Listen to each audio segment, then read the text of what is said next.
To fix the U46 error code on an LG dishwasher, it's essential to understand what this code signifies.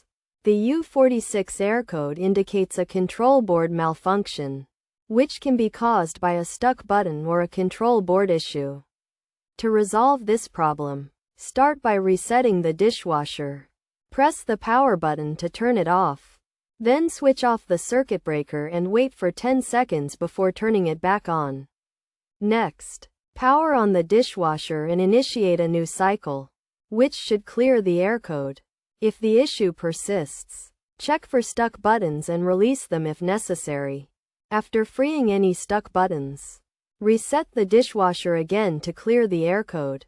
If the problem still exists, it's likely that the control board is malfunctioning.